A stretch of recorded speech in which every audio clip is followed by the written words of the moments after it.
Hey! You are listening to the Grumpy Guy BJJ Podcast.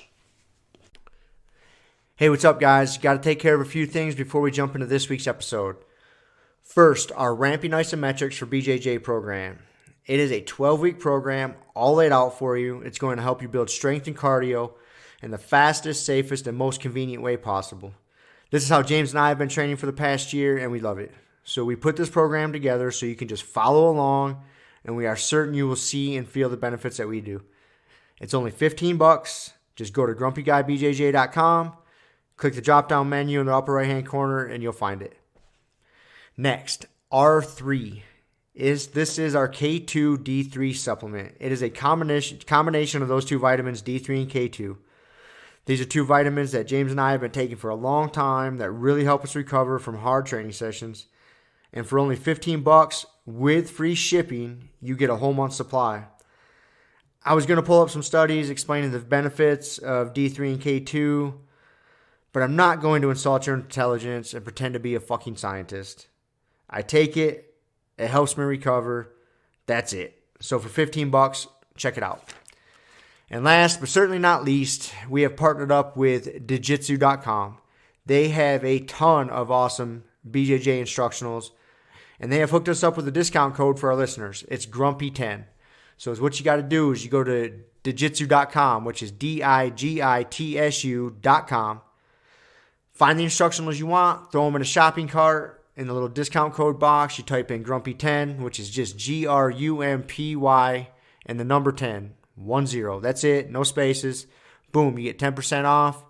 You're up and running. They got a nice app you can download on your phone. That way you can take your instructionals right to the gym with you, watch the technique, drill it. It's a pretty sweet setup. So once again, DIGITSU.com. Discount code Grumpy10, GRUMPY10. Simple as that. To find all this stuff I just got done talking about, go to our website, grumpyguybjj.com. Click the drop-down menu in the upper right-hand corner. There, you'll subscribe to our newsletter for podcast updates. You'll find links for the Ramping Isos program, the R3 Recovery Supplement, and then under the Programs and Products tab, you'll find a link to Jiu-Jitsu.com. And let's be honest, if you guys can't figure out how to navigate a website by now, there's nothing I can do to help you. So quit fucking around, check it out, train hard, and let's get into this week's episode. And boom. Back again.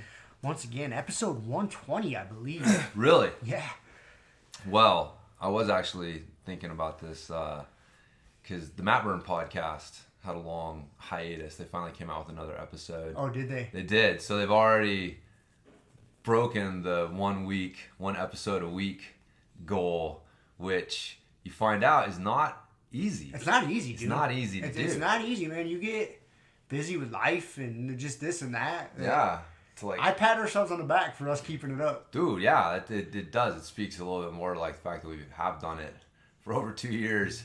And but anyways, I was thinking that, you know, the jiu-jitsu world would probably be better off if it was them that was putting out a weekly episode and us that was a little less consistent. Agreed, 100%. But sometimes you don't get the podcasters you want, you get the podcasters you deserve. Let's let that sink. That's us. Let that sink in. So, on that note, that's hilarious. We have a Pokemon update with Mr. Z today. Uh-huh. Z's got a new one for us. Yep. It's a big card, it's a jumbo card, and a normal-sized one. So it's a Greninja GX. And it has 230 hit points, and it's a water type. It evolves from Frogadier. Frogadier. It's Good pronunciation. I know some adults that would struggle with that word. All right, what's he do, man? He does a ability which is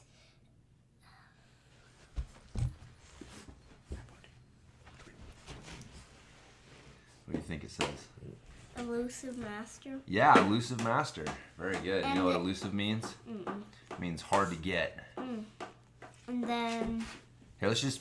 We don't have to go into like what the details of it are. We can just do what the attacks are. Oh, and then It's Mist Slash, which does 130 damage, and Dark Mist GX, which does actually 0 damage. No, what does that one do? You get to do something with the bench and the cards and stuff. Okay, it says, put one of your opponent's bench Pokemon and all cards attached to it into your opponent's hand. Cool. Mm-hmm. Well, that's pretty strong. Dude, those are the ones on the Pokemon Detective Pikachu movie. Yeah. That were chasing after his dad and blew the car off the road, huh? Mm-hmm. We actually learned that it wasn't the Mewtwo. It wasn't Mewtwo. They were just framing Mew and Mewtwo. I guess it was Mewtwo. Yeah, it was Mewtwo. Mew is the genetic. They created Mew from the. And I know why. The genetic material. And I know why Mewtwo is called Mewtwo. Right. Yeah. Because it's the second Mew. Yeah, they found the genetic material of the original Mew, and then they created Mewtwo from it, and he's the most powerful Pokemon. So. Actually, there's one that's more stronger than Mewtwo. What? It's a Shadow Lugia. It does 1,000 damage in one strike.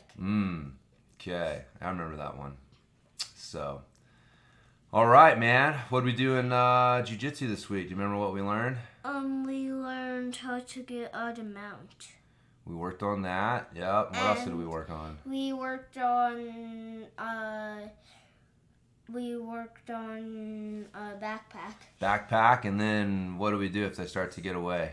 We did mount. Yeah, how to go to mount if they start to get away from your backpack. So, yeah, it was good, man. You did a really good job. We had a good week of class. You got a stripe this week, yeah? Mm-hmm. Nice, dude. Yeah. You put in your time. You got your first stripe on your gray and white belt. Mm-hmm. And, yeah, so it was a good week. You got your birthday coming up, too. Mm-hmm. Yeah, I need a birthday list, dude. I don't know what to get you. I was thinking I was going to get you a new snow shovel. You want a new snow shovel? No. No? How do you not know what I want? I don't know. Pokemon card pack so I can have new ones to share. Oh, is that the move? Mm-hmm. All right. So. All right, buddy. Well, anything else to share with us about your week? Oh yeah. One day, actually it wasn't last week, but it was my cousin's birthday. Last Saturday. Oh, last Saturday. Or was it 2 Saturdays? It was 2 Saturdays. That was 2 Saturdays ago. Yep. Uh-huh. Yep. That was fun. Did some laser tag. We got to take Uncle Rob to laser tag at Bananas. He's never been there. Wow. I know. He's missing out. It's a lot of fun, huh? Mhm. All right. Well, cool, buddy. Well, Thanks, dude. Thanks for the Pokemon update. And also I saw that Mom said that I might be able to have this. Well, listen, we're not going to talk about that right now, okay? Okay. You need to go put it back up, Okay. and we'll talk about all that later. Okay. All right, man. Love you, dude. Later, dude. Bye. Bye. Bye. There you go. All right. That's the infamous, Pokemon update. the Greninja card that got him in trouble. That's the one. That's Yep. the one, huh? Yep. So yeah, snuck. He snuck some cards, Pokemon cards to school yesterday and traded them. And so, yeah, he got his cards taken away. And we told him he could pick one out for the Pokemon update. And it all went sideways. 'Cause the goal, like, he's not supposed to have that card, right? It's like, you don't get a reward for doing something bad. So you traded for that card, but you don't get to keep that card because then you're getting something positive. You got what you wanted anyways. Yeah, you got what you want anyways. Just got to ride the punishment out. It's like fucking stealing money and then you go to jail and You get the money I when get you to get keep out. the money when I get out anyways. Yeah, it's like, no. You don't get to prosper from your misdeeds. And so, yeah, a little miscommunication there. But obviously he was excited about Greninja and wanted to share it with us. So it's no Snorlax. And our millions of fans. Yes. Hundreds exactly. of fans, maybe. So I don't know if this is true, but my sister said that her boyfriend's roommate, that's it, that's as far as it goes, We're only 3 away, right? Sister's boyfriend's roommate. Okay. That's not too far away. Not too far away. All right. Is he does jiu-jitsu and apparently listens to us or something. Perfect. So yeah, she said he was over there. She was because he lives in Salt Lake, and so she was there visiting, and he was talking about jiu-jitsu and said something about I just started listening to this new podcast like the Grumpy Dudes or Grumpy Guys or whatever, and so she let him know that her brother was one of the Grumpy Guys. So it's kind of interesting, man. I heard a statistic the other day that there is in the neighborhood of 900,000 podcasts that get put out regularly. I don't know what the qualifications were, if it's if one episode gets put out and then they disappear for 6 months and they put it out, I don't know how, excuse me, I don't know how they were counting it. Yeah. But I did see that number, that there was 900,000 podcasts out there. Huh. That's interesting. That's a lot of podcasts. It is. I mean, the same thing. I mean, at one point, having a blog and a website was, wasn't super common. And now it's just like everyone has it, and that was like kind of the cool thing about the internet was like, oh man, we're going to get access to more information. And then eventually it becomes like there's too much. It's like you end up with having to sift through good and bad information. You end up with the whole like fear of missing out. Like, well, I'm listening to this, but is this better? And like same thing happens with any medium. But yeah, podcasts are definitely a super popular choice for people. We have like Joe Rogan telling everybody to start a podcast. It's easy.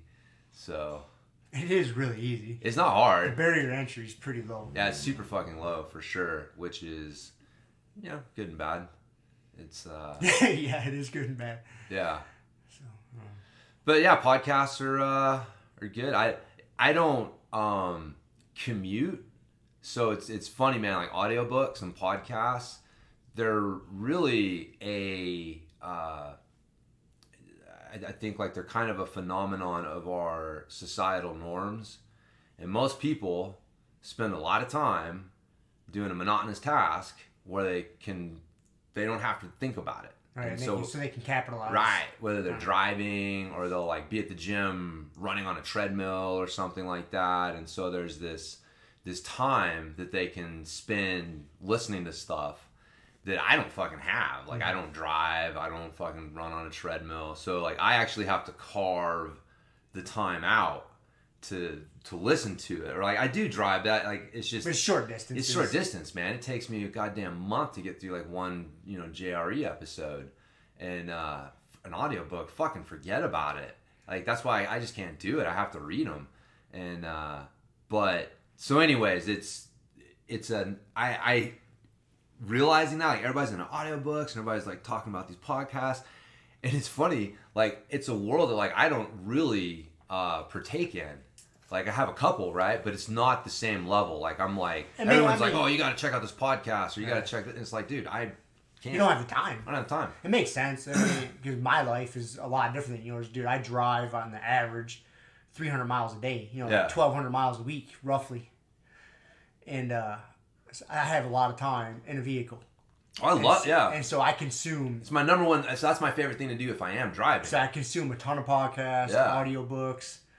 Yeah, but it's all just because that's my lifestyle. Yeah, it's a societal norm for a lot of people. Yeah, and then I'm at home. I live by myself too. Yeah. And so when I'm doing stuff around the house, I can put on a podcast, which is a little different tin what you have going on with the whole family unit. You have family here, so yeah. Yeah, so it's just different. No, it is, but it's cool.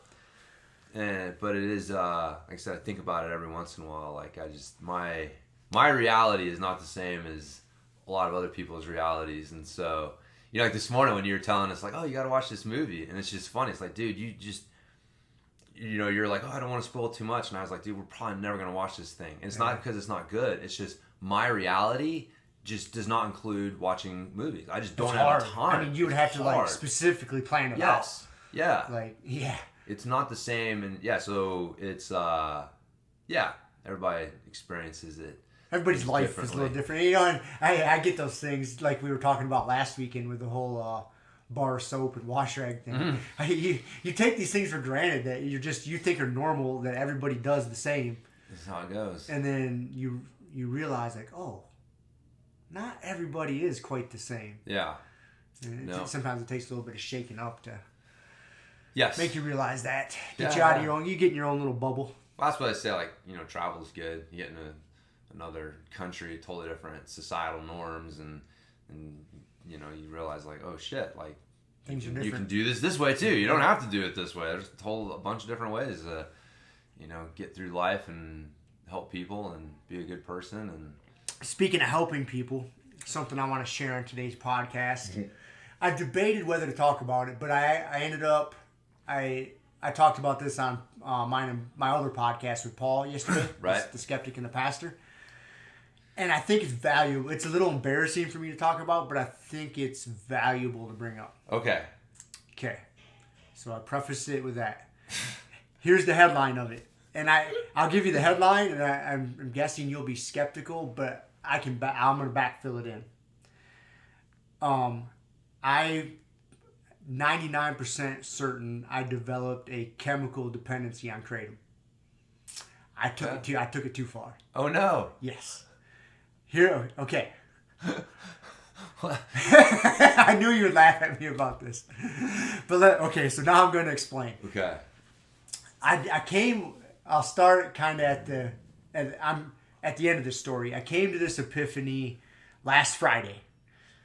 I was in the shower and it hit me like a ton of bricks, like, because I had been, so it started about 2 months ago. I was just kind of feeling like shit on a regular basis. Yeah.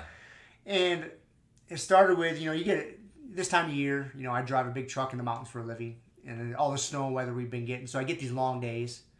I'm not justifying it. I'm just explaining the steps of what led me down this road. And so I'll get these days to where, I work 13, 14 hours. I get home, I sleep for 4, 5, and I'm up and I got to do it again. Right. And so I'm tired of shit, so I take a little more Kratom. And dude, I've been using Kratom since my surgery back in March. That's kind of when it was new to us. Yeah. And that's right, it was you that got it. I got started, right? And so I've been using it regularly since then, like 4 or 6 grams a day. And I'll take some days off here or there. So it wasn't really a problem.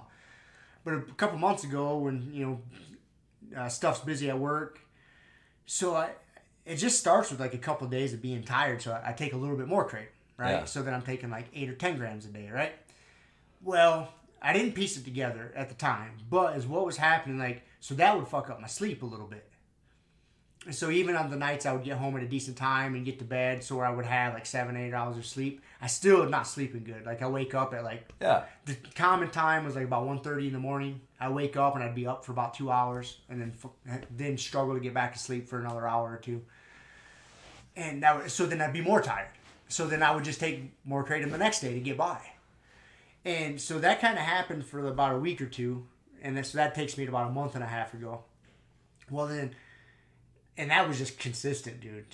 So then I was to the point to where I was taking 10 or 12 grams a day. Yeah. Yeah, on a daily basis. Well, then I started getting to the point to where I was getting these basically flu-like symptoms, to where at night, as I'm laying down trying to sleep, I get these, my sinuses are draining, I'm getting sinus infection. But you wake up and blow your nose, it's never green. When you get sick, your boogers and your snot's all green and stuff. Well, dude, it's just clear, it's just draining, and aches and pains, just feeling like shit. So I'm not sleeping, and I'm feeling like shit. I take Kratom and I feel okay. I didn't put the pieces of the puzzle together. I was just getting by, dude. Right. And so I kept on this fucking pattern. And dude, because remember, I'd come in, I kept telling you, my HRV would be up, fucking plummet, and, and I'm just feeling like shit, not sleeping good. Yeah. It's been going on for, a month and a half, 2 months now. And I've just been on this roller coaster, and I've just been fueling it with Kratom. And it didn't dawn on me until, last Friday. I don't know what. I had listened to a podcast that week that somebody was talking about an opioid addiction. Yeah. And the symptoms of it. And I was in the shower, and I heard that guy's voice in my head talking about the symptoms. Because he realized this guy got addicted to, oxycodones and shit. Yeah. And he explained that, I'd wake up in the morning with these, I felt like I had the flu. Just my body ached, I was tired, sinuses, coughing a little bit. He's so I'd take an oxycodone, I'd feel great. And I was doing the exact same thing with Kratom. Because it works on your opioid receptors. I mean, it's the exact same shit. It's not exactly. It's pretty it fucking works close. on it, but it's not the same. It's pretty fucking chemical. close. It's pretty fucking close. It's pretty close. The way it works in your body is pretty fucking close. Yeah. And so I was like, holy shit, I think that's what I did to myself. So, of course, I get out and jump online and start Googling shit. Yeah. Dude, and like you go to like, you know, whatever addiction website you go to, you look up Kratom withdrawals or Kratom addiction, you know, symptoms. Yeah. And they give like a list of 10 shit. Dude, I'm just like, check. I'm like, motherfucker, dude. And so then they explain what the withdrawals. So I'm just like, all right, obviously I got to stop taking the shit for now. Yeah. Because it's fucking me up. Like, I feel like dog piss still. Well, the smart thing probably would be to like wean myself off. You know, that's not my style. I just go cold turkey. Yeah. You know, that's, you know, me taking things too far is what got me into this hole. So me taking things too far is what's going to get me out of this hole. That's my mindset. Right. And so I stopped taking it last Friday. And they laid it out. This article I was reading, and like the steps you're going to go through in the withdrawal process. And like, dude, they were spot on. They're like, days 2 and 3 are going to be fucking brutal. And they were like Sunday and Monday, horrible. I was so tempted to take just like a gram or two just to kind of ease the pain. Like, nope, don't be a fucking pussy. Just man it up. So Sunday, Monday were real bad. Tuesday, some of the flu symptoms are going away, but I still got it. Like, I still got like kind of phlegmy. I cough a little bit. Yeah. And I was getting these monster fucking headaches. And, dude, terrible. And there was a few other symptoms they listed out. And, yeah, dude, to a T. I'm just following that list. And I'm about... The last time I took some was last Friday, so I'm at like basically 7 days right now. Oh. You know, I'm feeling better. I still feel like a pile of shit, but I can tell I'm on the uphill swing here. So yeah, I got addicted to Kratom, man. Fucked my body all up, and my HRV was like in the 60s this morning. You know, just struggling. Yeah. And that's why it's been up and down lately. I'm pretty certain. Obviously, I'm not a doctor. Right, I didn't go get a professional diagnosis on this. I didn't get any tests, but I'm pretty in tune with my body and how things work. Yeah. And I pay attention to how I feel from different foods and this and that. Excuse me. Because, you know, on that note, before I realized it was the Kratom that was fucking me up, I started looking at nutrition. Like, all right, what have I been eating that's getting... I thought it was nutrition. I had listened to this, like, functional nutrition doctor that talked about people having a histamine intolerance. And different foods that, and so I was like, well, let's go down that rabbit hole. So I bought a book about that, and I started reading about that before my mind switched over to like, oh no, you're just taking too much Kratom. So yeah, that's where I'm at. I haven't taken any since last Friday. I'm on the mend. I'm still not. I'm way away from 100%. Interesting. Fuck, I'm an idiot. I'm a boundary knot. I don't know how too far is too far until I got there. Say, man, I'm not sure I totally agree with your assessment. I do. I know you do. I know. Because I was at the point to where... Hold on. I just want to say, I'm not going to say that Kratom wasn't the problem. Kratom isn't the problem. The problem is you're not getting enough sleep. The problem is you're asking your body to do something that the human body wasn't meant to do. And so you're going to run into problems with that. Now, you backfilled that with Kratom, and Kratom created a problem, and blah, blah, blah. But it's like, okay, you get Kratom out of the picture, but you haven't actually taken care of the problem. The problem is that you continually ask your body to do more than what it's like you can do without doing something. But I see what you're saying, and I don't completely disagree. But my counter to that is I believe that the Kratom is disrupting my sleep. Well, yeah, so you're not getting as much out of the sleep that you were getting, but you're trying to figure out how to maximize your 6 hours of sleep rather than take care of it. I get to bed and I try to be in bed for like 8 hours. Yeah. If I can, 9 hours. Yeah. I don't always sleep for that time. You know, I mean, all I use to track my sleep is the Fitbit, so I don't know how accurate it is. Well, but you were saying, though, you have like several days in a row where that doesn't happen. That can happen. And that's what started... The cycle was that you were not getting that, and then you had these long days, you weren't getting your sleep, and then you had to find something to help you try and make up for that. Right. And that's where the Kratom came in. And then again, like I'm not going to argue with you with whether the Kratom caused, you know, the symptoms or physical or whatever, you know, it's but the thing is like that's what you were doing, you know, and so that's still the problem. Like you've gone through this with caffeine. You know, like I've been around you long enough to see you go through your like, oh, I'm done with caffeine. I'm not drinking anymore, because all of a sudden you look up and you're like, dude, I'm fucking pounding cups and cups and cups and cups of coffee a day, and I gotta stop. And it's like, you know, so I you know, Kratom, yeah, but you know, I'm sitting here listening. I'm like, but that's not the problem. The problem is your body can't do. And that's where, like, again, you get, like, I joke around about it, but, like, kind of seriously, like, you should be eating those fucking donuts that FedEx gives you. Like, you live this weird dichotomy. Like, you have this idea of, like, I need to live this austere lifestyle with my nutrition and, you know, especially the nutrition. Like, you have this very, like, monk-like approach to your nutrition. And yet you are like an extremist when it comes to physical activity. I wouldn't say I'm an extremist, dude. Now, I mean, I would put you closer to the extreme side of the spectrum than like your average person. Like when you work out hard. When you train jiu-jitsu, you train jiu-jitsu hard. You do something almost every day. Your job is physical. Like you see, yesterday was a day off. What'd you fucking do? Skinned up and fucking skied down a mountain fucking 5 times. You know what I mean? Mm-hmm. So like, you lean towards the more, and you have fun. That's why you're doing it, because it's fucking fun. But you're asking your body to do extreme things from a physical standpoint while trying to expect for it to get by on nuts and berries. And it's like, it doesn't work. I mean, you know, that's why fucking professional athletes eat junk food. Like you have to put calories in the furnace if you're going to burn. You need fuel, yeah. Like I actually think like you measuring your food is like one of the reasons that you struggle to keep weight on and do this stuff, because like you won't just let your body eat what it needs to eat. Like you won't just, you know, fucking like, I need this, just eat, man. Instead of like trying to measure and control everything that goes in, like loosen the controls a little bit, let the body eat some shit, and like you would probably, like, you know, energy wise and just recovery wise and things like that, you might be surprised that, you know, your body would, you know, utilize those things without it, you know, being turned into fucking fat or whatever. You know what I mean? So. But see, most of the time, like where I'm at in my life right now, I keep track of what I eat, so I try to eat enough, because I don't like if I. That's what I'm saying. If I just go by instinct, dude, like I don't eat enough. Like I'm not. Well, it's because your instincts right now are to eat like very nutrient dense, calorie poor foods.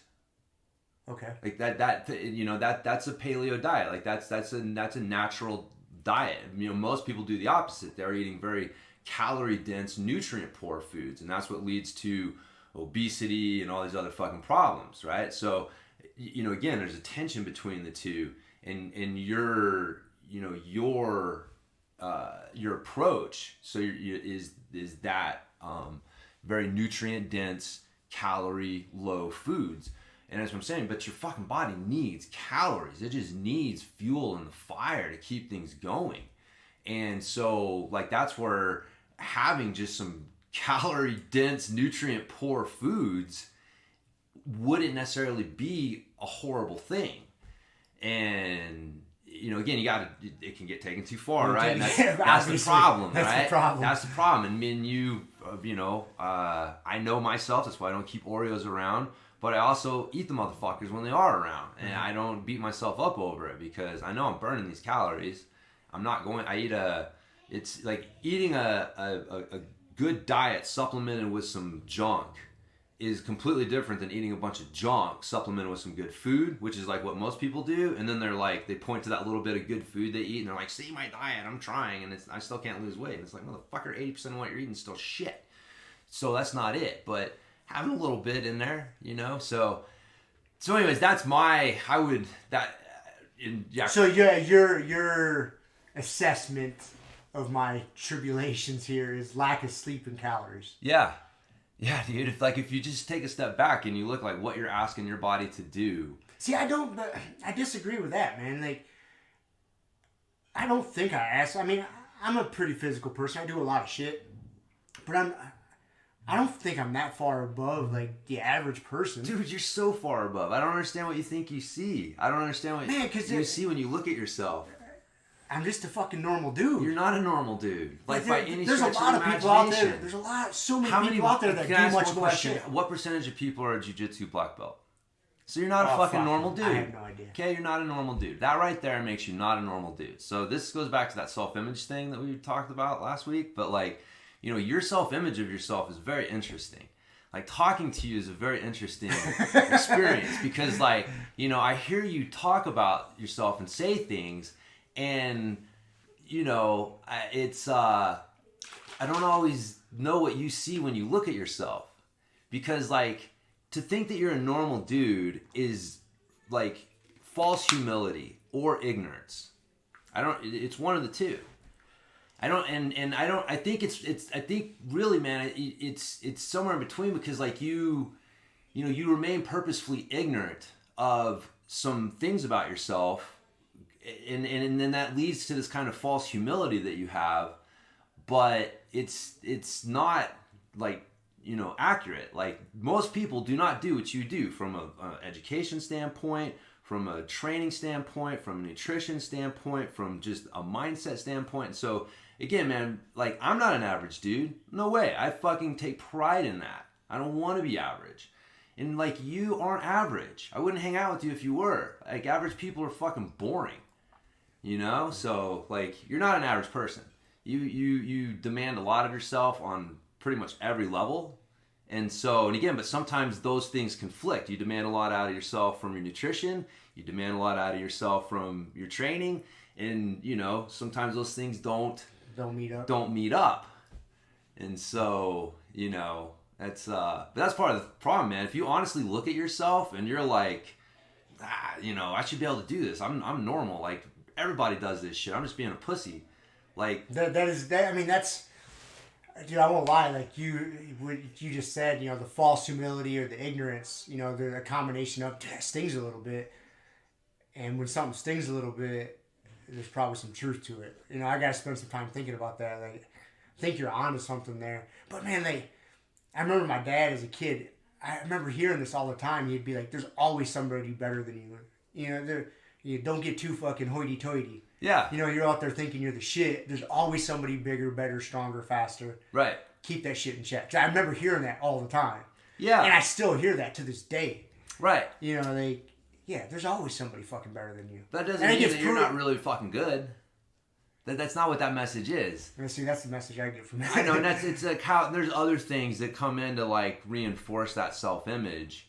You know, that I'm sure if you look back, you'd start to see like, oh yeah, like, you know, they meant well. My coach meant well, my parents meant well, my friends meant well, my teachers meant well. All these people meant well. But the way that they talked to me and the words that they used created an image in my head that is this. And is that necessarily true? Like, am I the guy who's not that special? Like, really? Am I? You know, if you take a step back and assess it, like, is that really true?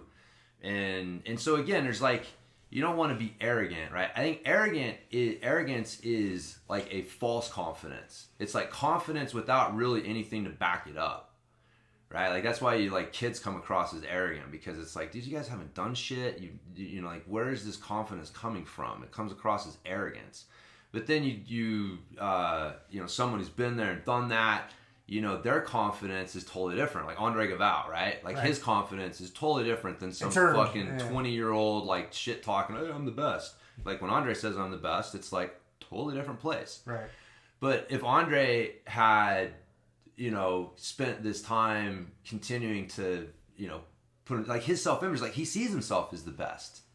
You know what I mean? He balances that. He knows he has to work for it. He knows that somewhere out there someone can potentially beat him, but he uses that to drive him to continue to try to be the best rather than use it as a way to create a self-image that is, I'm not that good and I'm not special and I expect to lose and things like that. So it's tough, man, because it's a very fine line. Like the more I look into this and the more I start to think about it, the tipping point can be razor thin. But you have to try to walk that line because pushing too far towards a negative self-image is not good, and then having going the other way and being arrogant and cocky is not good either. And so it's that middle way that you're trying to walk, and it's fucking hard. But yeah, man, just I think that you need to come a little further over to the middle, because you're definitely not a normal dude. Not a normal It gives me dude. something to think about. Like I said, I'm not gonna lie, that fucking stings, man. The ignorance and the false humility. That's resonate. There's those 3 words are just bouncing around in my head right now. Yeah, man. Like, fucking James is right. Yeah. Pisses me off when you're right sometimes. I know, man. I know. But it's easy, man. It's easy to remain ignorant of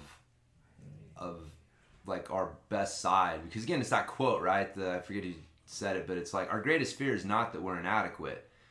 It's that we're fucking more powerful than we ever imagined, and we're wasting it. Right? Like, that would be the bit.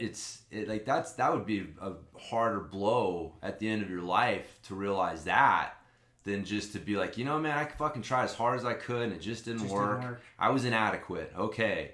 But man, to get to the end and realize, like, dude, I really had something special. Like, I really could have used it for something, and I just didn't do it. I couldn't live up to it.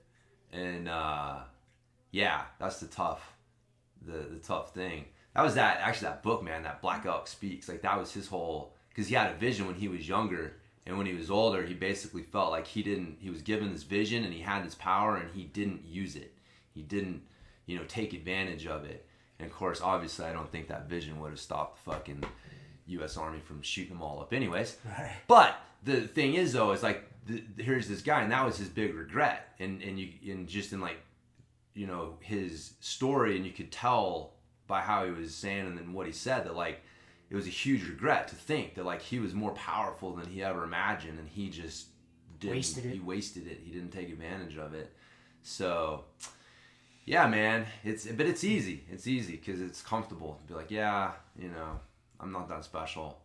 But it's like, nah, man, if you are, then you owe it to people to fucking do something with it, or at least to yourself. And then that's scary. Like, that's a big thought. Yeah. To think about. Yeah. It is scary to think about. Yep. So, but. Anyways, man. So, Kratom.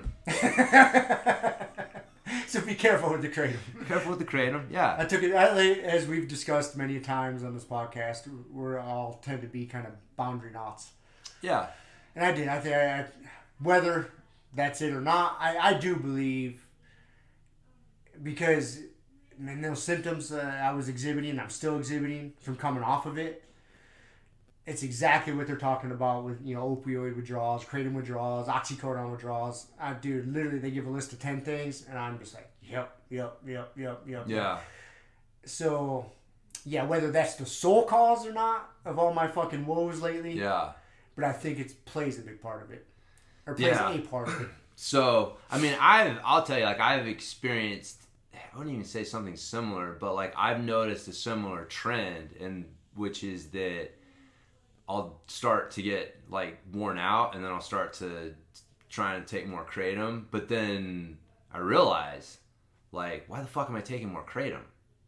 Oh, I'm fucking tired, man. I'm fucking tired. And see, that's a mistake I make. Like, for example, like on a Saturday. Saturday's a big day. I wake up early, do some shit at the house. I come here, record. We go train until 2 o'clock in the afternoon. Yeah. And the proper thing would be to go home, eat some food, and take a nap.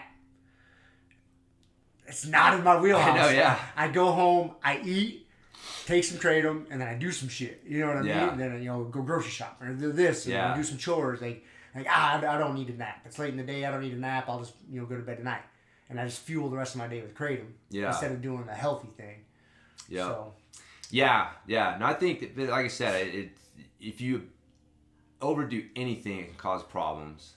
Right? So, like, people backfill that in with caffeine. Like, that's the drug of choice for most people. And caffeine has problems. Caffeine has a lot of the same problems. You drink it too late in the day, it's going to interfere with your sleep, and you get in this fucking weird little cycle. And then, I mean, I don't think that you realize how many people are on some sort of stimulant. Like Adderall or some sort of, like, antidepressants kind of act like a stimulant. Yep. Just caffeine. Like again, like this. I would say in this category, you are a normal dude, but you don't think you're normal. Like this is a weird thing. Like you look at yourself and you think you probably feel like everyone else is out there. Not only that they're doing everything that you are, but they're doing it without any help. They don't need all these crutches, and you're just being a pussy. Yeah, exactly. But see what I mean? It's fucking insanity, man. It's insanity. Just being a fucking pussy. Right. Everyone's doing more than I am, and probably more, and I'm being a pussy because I need help. And it's like, dude, everyone out there is doing way less than you, and they are strung out on something to get them through the fucking day. So, like, this is not unusual in that respect. And again, it's like, I mean, you can fucking boil this down to, like, taking any drug. Right? Like, even if you're taking, like, opioids or heroin or whatever it is, like, I mean, why are you taking this? Like, there's a reason you're taking it. I'm lonely, I'm hurt, whatever, I'm fucking, right. I'm tired. Like, there's a reason. Like, your body's not just, like, wired to want drugs. There's a reason that your body wants the drugs. And so, if you find yourself starting to slip down the wrong path with it, it's like, why am I going down this path? And I guess that was kind of like my message to you too. It's like, okay, you get the Kratom under control, man, but I have a feeling you're going to run into this problem again, and you're going to find something else that's going to help, and you're going to end up leaning on it too hard in your mind, and then you're going to have to back off of it. Back. But until you fix the actual problem, which is that your physical demands and your diet and even your sleep just aren't meshing up, then that's the problem. And when you fix that, then you'll probably find that these ups and downs with these things will not be as much. So anyways, yeah so, but yeah, it's I hear you, man. And that's where I was joking with Keely yesterday. I took a fucking hour-and-a-half nap yesterday, and just getting that pedal launch underway, it's just been such an emotionally draining experience with this whole thing, with my supplier fucking up and then not getting back to me, and then trying to get this pedal launched. And man, yesterday I was done. Like, we launched it on Thursday, and that must have been a pretty big relief. It is, man. But even like hitting send is like, okay, what can go wrong? I remember asking Kiele, like, okay, before we send the email, let's think real hard. What's the worst thing that can happen right now? And you just hope that you can think. It's like, oh man, we forgot to, I have fucked up so much shit, sent out emails with the wrong link, sent out emails to the wrong fucking list. I mean, it is just, you can fuck some shit up, man. And so, yeah, just up to that moment. And then, like, once you send it and things start coming and the sales start coming in, you realize, okay, all right, the wheels aren't going to come off the wagon right now. Then yeah, there is like a sense of relief of just like, all right, we're here, we crossed the finish line on this. And then, and I'm like that, man. Like, I am so bad about finishing something like that. And then the next day it's like, what's next? Yep. And then and then my fallback, if I'm not feeling up to it, is I'm being a pussy. Everybody else is doing this. Like, what's my fucking problem? And so, man, yesterday I just had to admit, like, I'm tired. Like, this has been a long push. I'm mentally done. I need to just take a day to relax and not think too hard about stuff, and then come in the next week fresh and start pushing on the next project. And so I just took an hour-and-a-half nap, watched some fucking Lachlan Giles half guard instructionals, and but yeah, I was joking with Kiele. I was like, man, I think just about every 2 weeks, what I call it, my fortnightly nap day. Every 2 weeks I need a nap day. A nap day. Yeah, a fortnightly nap day. So, but yeah, it's it's normal, man. I go through the same shit with it. So, but anyways, I forgot what the fuck my point was. I think that was my point. That was your point. My point. Cool. Did you watch the Super Bowl at all? I did a little bit. Yeah, it was an entertaining game. I did. I watched a little bit of it. Yeah. Just because it's an event. Yeah. And did you see the truck tire flipping commercial? I did not. I don't know if it was on during the Super Bowl or if I saw it last night, man, but it's a Planet Fitness commercial, all right? So we're already Planet Fitness, purple shit, you know, the what's the alarm? The lunk alarm. The lunkhead alarm. Yeah, something like that. Yeah. So it's this couple walking in, and at first you don't realize it's a Planet Fitness, and so they walk into this gym. And everything's like truck tires. People got like dumbbells that have fucking like little tires on them. And there's just like, it's tires everywhere. And the people walk in and they're like, oh, hey, where's your guys' treadmills? And this guy's like, I flip truck tires. And they're like, oh, okay, truck tires. We flip truck tires.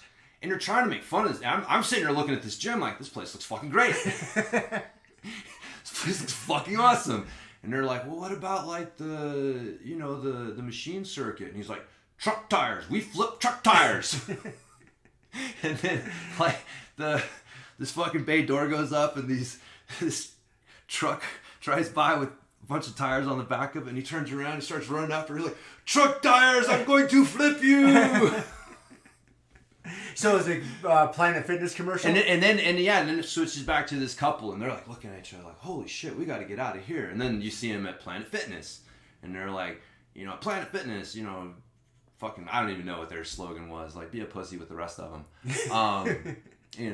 It's, yeah, so that was it. And I'm watching that, and I'm like, dude, like, the first gym looked cool. Yeah. It looked really cool. And that flipping truck tires is probably far more functional than the stupid little machine circuit and running on a treadmill that you're going to do at Planet Fitness. Like, you guys are trying to make fun of this, but like, you're a little off. But what's funny is like, to a large segment of the population, that probably rang true. Yeah. Like, I don't want to flip truck tires. Truck tires make me intimidated. Right. I want purple machines and a pizza when I sign up. Yeah, they have like pizza for once a month and donuts. They put donuts out in the middle of the gym floor. Yeah, dude. Bananas. I used to have a tough time like with the old school gyms that would have a bar. Yeah. Like the old like it would be the racquetball club and the gym. There was like Lifetime Fitness was the name of a big chain that was back in Flint, if I remember right. Yeah. And they actually had a bar. Yeah. Like you could go get a beer. Fucking beer after your workout. Yeah. Yeah. I think my dad used to partake in that. Yeah. He thought it was cool. He's like, yeah, I'll go work out, sit in the sauna, they had like a hot plunge, cold plunge deal set up. Yeah. And you get showered up and then you go have a beer. Everybody's go have a beer afterwards. Yeah, dude. It cracks me up. I used to struggle with that. Now you got pizza and donut days. Yeah. So, yeah. And for the record, I know I was telling Rob that he probably needs a donut here and there, but most people at Planet Fitness don't. So they're trying to create a calorie deficit. Rob's trying to dig himself out of one. So there's the difference. Most of the time I am trying to dig myself out of some sort of hole. I'll admit. And it's a self-dug hole. Yeah, man. Almost 100% of the time. Yeah. Man, exactly. So much of it's just being able to step back and look at yourself. Objectively. Just be like, dude, I'm a weird person. How I look at the world and interact with it is so interesting. What the fuck is wrong with me? Why do I do these things?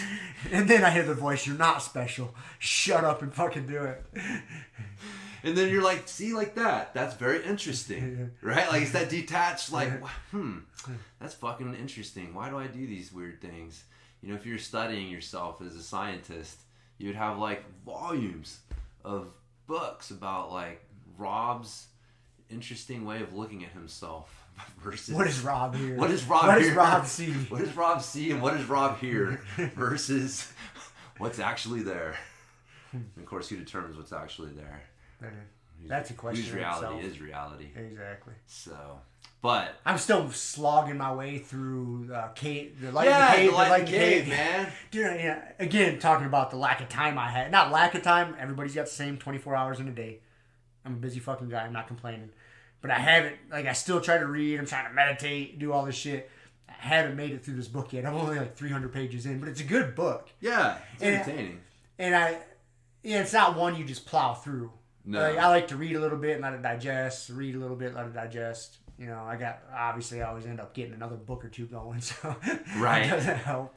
But no, it's they're going into the history of William Ockham. Of the famed Occam's razor. Yeah. I'm at that part right now. It's very interesting now you know why it's called Occam's razor. Yeah. I never knew. I didn't know. I mean, you've heard that referenced a million times. Yep. It's like, what exactly is it? And why would they call it that? Yeah, because of a guy named William Ockham. Yeah.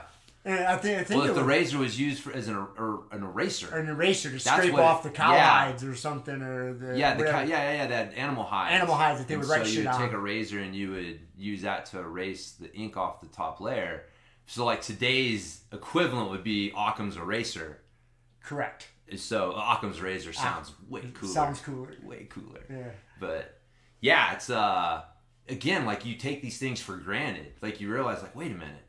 Up until this guy pointed this out, no one really thought about, like, maybe we should cut, like, if we can do this in 3 steps, why do 5? Yeah, we're overcomplicating Yeah, this. if we can do it in 1, why do 3? Yeah, why are you explaining this like this when you can explain it like this? Yeah, why do we have 25 steps when it's obvious that only these 5 are the important ones? Like, what's going on here? Yeah, like today it seems obvious as fuck. Right. But up until he came along, and again, I'm sure throughout time there were pockets of people that, you know, had these thoughts, but whatever it was, you know, allowed that guy to plant a flag that, you know, grew into like the overall consciousness of the Western world, at least, and you know, by proxy the rest of the world, that like, oh yeah, we should think about this when we're discussing things. Mm-hmm. And so yeah, that was kind of the cool thing about that book, is you see these flags. Yep.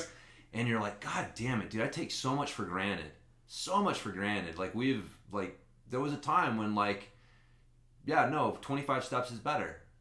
And then if someone doesn't spend time thinking about it and questioning the system, they just keep Right. going with it. And then it takes a special person to, like, hey, let's pump the brakes. yeah. And then that person, a lot of times in their day and age, is a martyr. And he gets called out and ostracized, like he's a weird son of a bitch. Yeah. He's like, God, why is this guy bucking the system? This is working. What's the problem? Right. But then in retrospect, like, oh, this guy was... He was onto something. He was onto something. Yeah. And then that's how it happens a lot of times. Yeah. Yeah, you're never the popular guy at the party when you walk in and No. tell everybody, you know that thing that you thought you knew? You're wrong. You're wrong. You're wrong. Yeah, that's the other cool thing with that book, and is because you see like how much the church and religion played a role in philosophy. Huge role. Huge role. And by proxy, again, through science. Like it Yep. you know, it's when you get into those, you know, that further along, because like the science, what we call science, is basically the scientific method, where you come up with a theory, you perform an experiment, and then you look at the results to determine whether your theory was correct or not. You know, again, it sounds fucking obvious, but up until a few hundred years ago, we hadn't really, like, you know, put that down and said, this is how you do it. Like, you could just come with a theory and have no evidence to back it up. Just a really good, just no objective evidence, right? Just a really good theory that sounded great, and you could just talk about it really well and be taken seriously. And now we're like, where's your evidence, right? But up until a few hundred years ago, there was no formal way to create evidence to back up your arguments. And so that's what we call science. That's what it is. It's the scientific method. It's the formal use of that methodology to try to create some objective data. But again, you see, like, the church, far from the narrative that, you know, is popular, where the church is anti-science and anti-philosophy, and, you know, you realize, like, holy shit, the church played a huge role in driving these things forward. And it was, huge role. Huge role. And yeah, sometimes it overreacted in one way or another, but it was like, without the church and how these things lined up with their philosophies and stuff like that, and, you know, the whole adopting, you know, Plato, because again, you start to see, like, Plato in Christianity, you're like, holy shit, like, yeah, these forms where you meditate on things, and, you know, you try to live up to these higher standards, versus like your Aristotle philosophy of, like, fuck that stuff, you know, it's only what we have here, this is only what we can know now. And you're just like, god damn, it's just an age-old argument that's been raging on forever. But yeah, it's I really like that book. I'm glad you're still going through it, but it makes you grateful for all the people that came before us and argued about this shit and took the heat to get these things out there and get them into the public conversation, so that we can sit here and have a decent forum to talk about stuff today. So, but yeah, that's what jiu-jitsu is. It's the ultimate scientific method. It is. I haven't seen that theory I was trying to defend the guard pass last night. Yeah. The double sleeve control. Yep. It was paying off here and there, but then there's definitely flaws in the system. I was thinking about it driving down the road the other day. I was like, man, if I can just get double sleeve control, because then I can break the grip off my pant legs, and then I can belly down, and then I can right myself again and get back underneath. Yeah. And then I can just keep repeating the process. But it's a very grip-intensive method. Very grip-intensive method, yes. It's not very efficient. I gotta put it to the test some more. Yeah. No, it was irritating when you did that. I forget what happened. I eventually got something. I remember passed. I got your arms You passed. in some position. There was two things you did. You passed me twice really good when I was stuck to that method. One, you got a grip on my collar. That was what it was. And I couldn't shed it. So I couldn't because the move, once I get double sleeve grip, is I can just follow you around, and then when the opportunity presents, I belly down and like push you away. So it's kind of like it's kind of unorthodox, but then I yank myself back underneath. Right. Yeah. So that's kind of my thought process, my scientific method I'm going through. Yeah, and I can't pass until I get upper body control. Right. And then the other thing you did that allowed you to pass was you got good control of like my bottom side leg. Yeah. And that prevents me bellying down. Yeah. Because as you're about to pass, if you don't have either one of those controls, like you try to advance your system too far without decent control, I can belly down and get back underneath. Yeah. And so once you stop me being able to do that, it throws it all out the window. And that's what so it was the bottom side leg or it was the bottom side of the lapel. I remember I got that lapel. When you said that, I was like, oh, I remember, dude. I remember I was so frustrated trying to pass because you kept resetting. and finally I snagged the collar and I was like, oh, God, okay. Yeah, you even said something and I was like, oh, yeah. But I even think, and more importantly, it's the bottom side.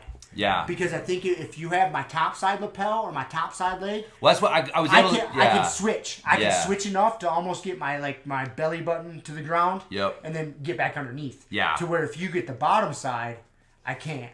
No, I agree. The collar's what allowed me to get that grip. Yeah. Because like you had me, like I was like strung out like a fucking marionette, a little puppet, and then like I finally got your elbows to bend. And I got in, and then that's what, when your arms are bent, you have more mobility. You know, when you have them locked out and you just have them like pushed there, like I can't fucking do anything with them. And that's what it was. It was like I got in close enough, I grabbed that collar to anchor myself in, and that gave me the mobility with the other arm to get that bottom leg. And then... And I was screwed. Yeah. I was like, son of a bitch. Yeah. I have been like, Kevin was pointing out that a lot of my passing problems occur when I get to my knees.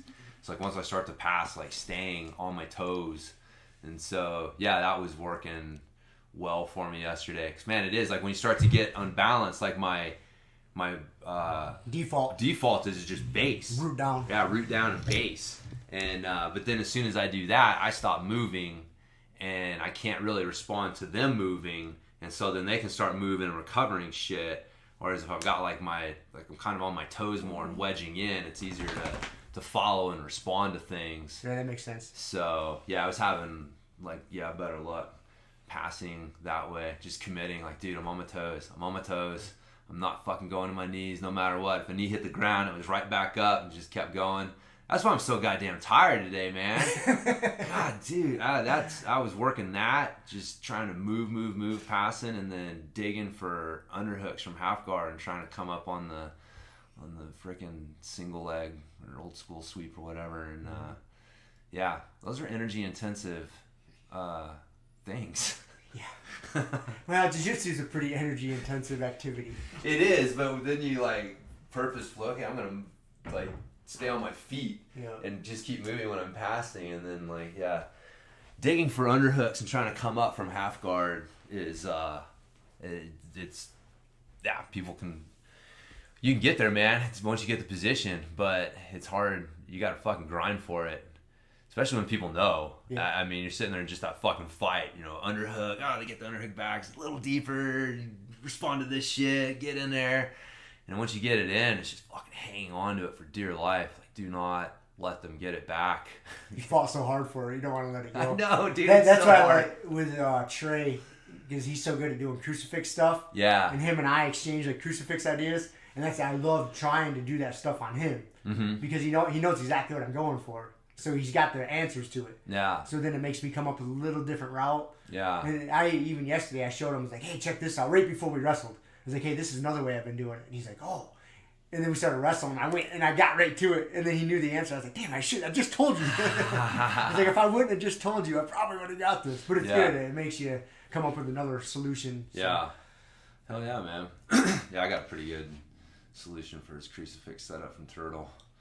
Just fucking flip. It's like it's the Turtle escape, the one that Lance actually showed me, where you come up on your head first, and then you roll. Because when he starts to set up the crucifix, it becomes it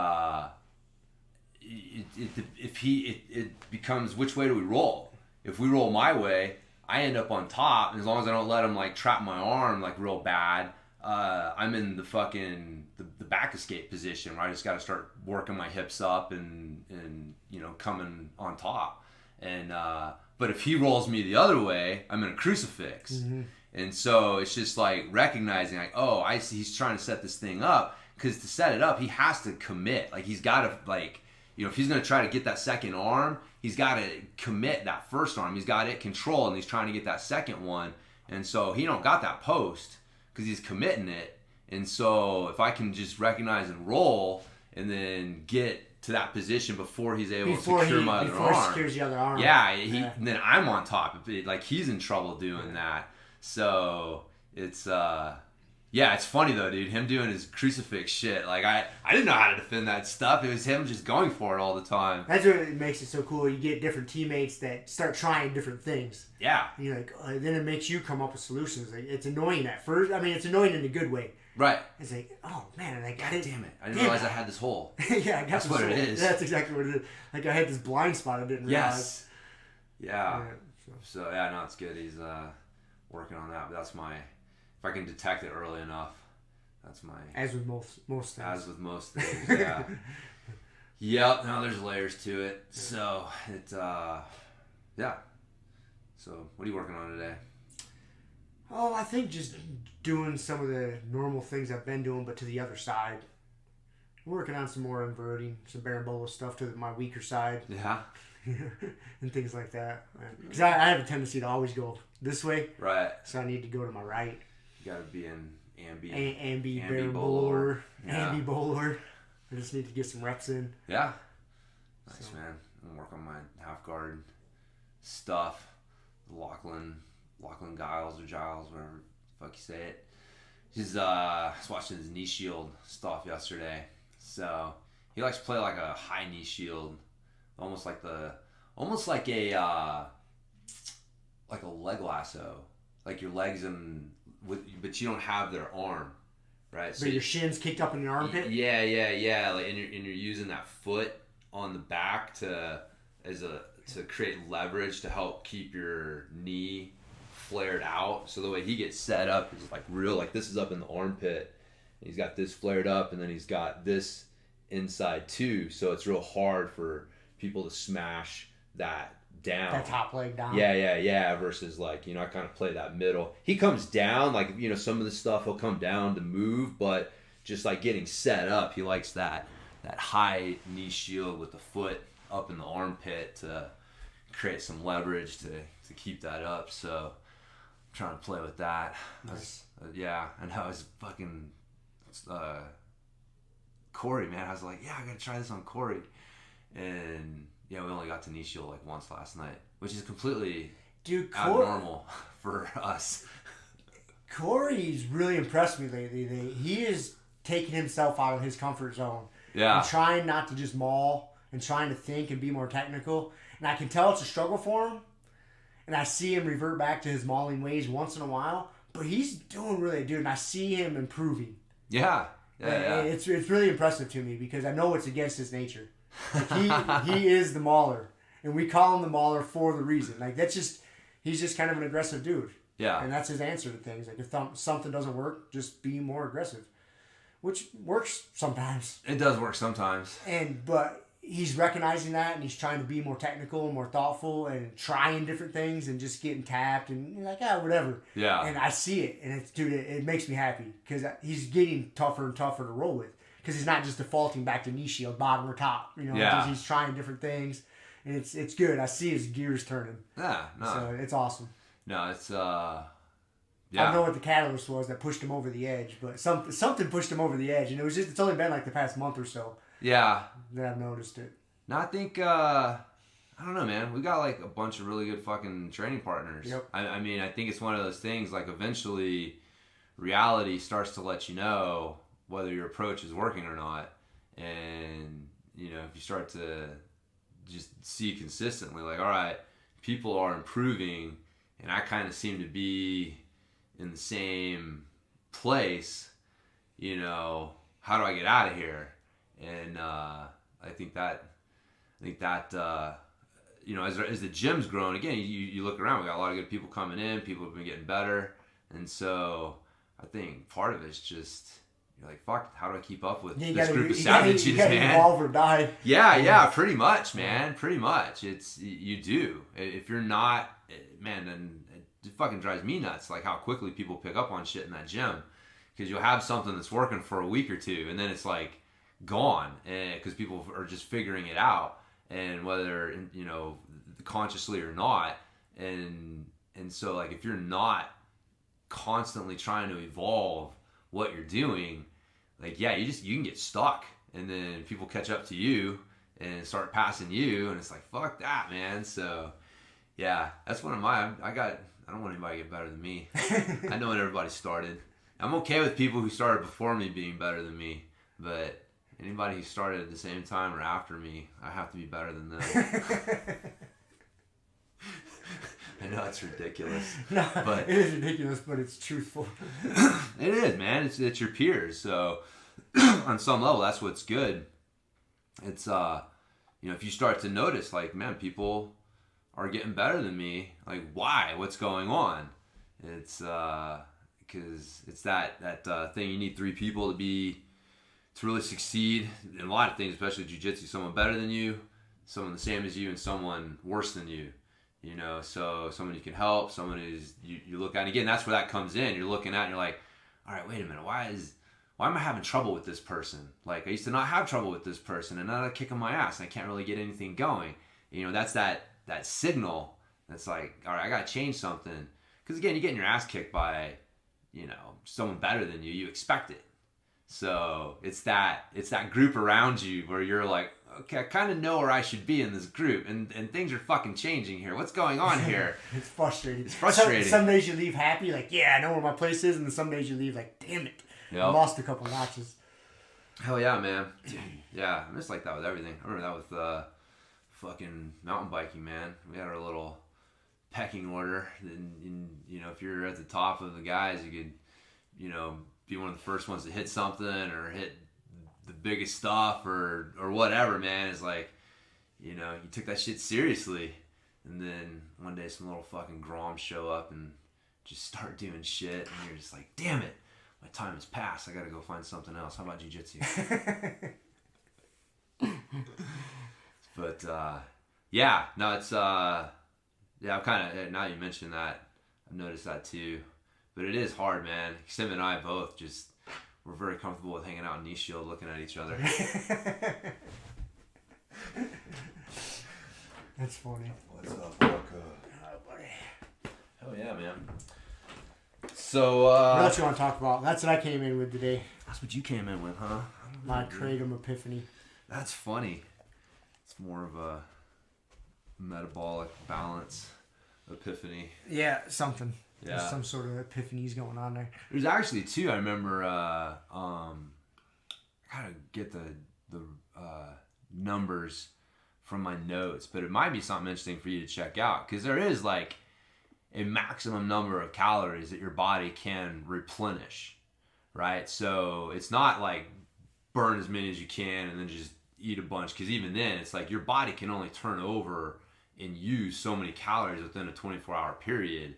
And so if you're burning more than that number on a consistent basis, then like you're just burying a fucking hole. Like there's pretty much nothing you can do from a natural standpoint to stop overtraining from starting to happen. Like your body just naturally can't keep up with those demands. Of course, that's where steroids and shit come in, or Kratom. See, maybe that's my solution. I just need to get on the sauce.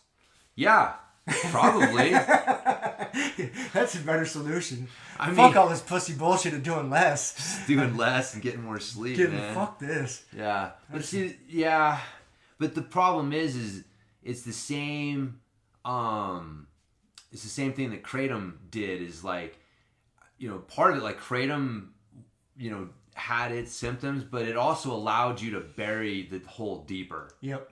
It allowed me to keep digging. Yes. Yeah. So now it's like, how much of this is like really like Kratom symptoms, and how much of this is like, you were legitimately overtrained, like, and your body is recovering from an episode of overtraining. Because, if you look up the symptoms of overtraining, they're very similar to the symptoms of like opioid withdrawals and shit like that. Like it's the flu-like symptoms, the constant soreness, depression, like they are like very, very similar. So again, it's like, if you're going just based on symptoms, it's, separating those things out, what is overtraining and what is the actual Kratom symptoms. But the steroids would do the same thing, where I could just dig the hole deeper. Yes, you're going to dig the hole deeper. Yeah. In 6 months to a year, we're going to have another problem, because you're like... I got to cycle off D-ball. Yeah, I'm addicted to D-ball. Got another confession to make. I can see this episode coming. I was supposed to do 1 every other day. I'm up to 3 a day, James. But I'm jacked. I'm jacked. I only need 3 hours of sleep a night. I'm on Adderall and D-ball. Fucking jiu-jitsu's on fire. But oh man. So yeah. It's the balance there. Fuck balance. Balance is for pussies. I don't know if your body agrees with that. It doesn't. No. I can tell you that right now. It doesn't. It doesn't. So, anyways, oh man, I don't know what I got here. The truck tire thing was my big